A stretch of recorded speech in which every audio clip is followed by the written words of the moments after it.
एक बहुत धनवान सेठ था। उस सेठ के पास जितना ज्यादा ध्यान था वह उतना ही ज्यादा कंजूस भी था।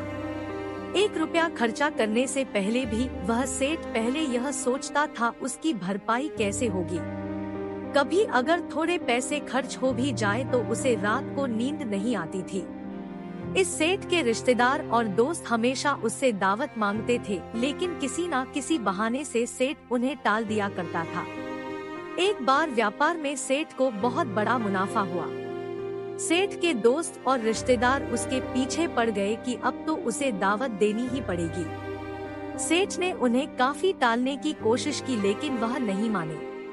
आखिरकार बेमन से ही सही सेठ हो उन्हें दावत के लिए हाँ कहना पड़ा। सेठ ने सभी को बेमन से हाँ तो कह दिया, लेकिन अब वह पूरा समय यही सोचते रहा कि जो खर्चा होगा उसकी भरपाई कैसे की जाए। इसी चिंता में उसे रात को नींद भी नहीं आई। लगातार सोचते रहने के कारण आखिरकार उसके दिमाग में एक युक्ति आई। सेठ ने तय किए दिन सभी को दावत पर बुलाया। हलवाई तरह तरह के पकवान बनाने लगे। पकवान की खुशबू से अड़ोस पड़ोस महक उठा।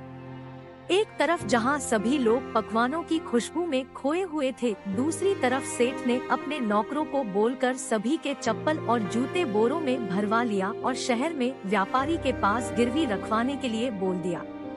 सेठ ने नौकरों को व्यापारी से कहने के लिए कहा कि इन सभी जूते चप्पल के मालिक आकर इन्हें छुड़वाएं, इनके बदले जो भी पैसे बनते हैं वह सेठ को दे भिजवा जाए।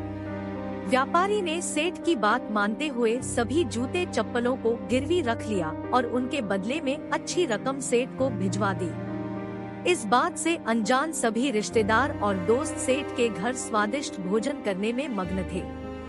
जब कोई भी खाने की तारीफ करता तो सेठ मुस्कुराकर कहता, यह तो आपके ही चरणों का प्रसाद है।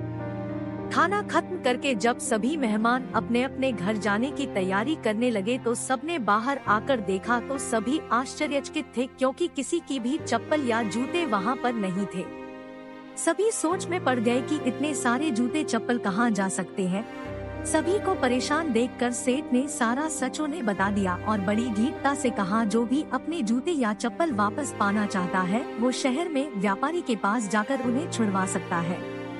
सभी दोस्त और रिश्तेदार उस समय को कोसने लगे जब उन्होंने सेठ से दावत की मांग की थी।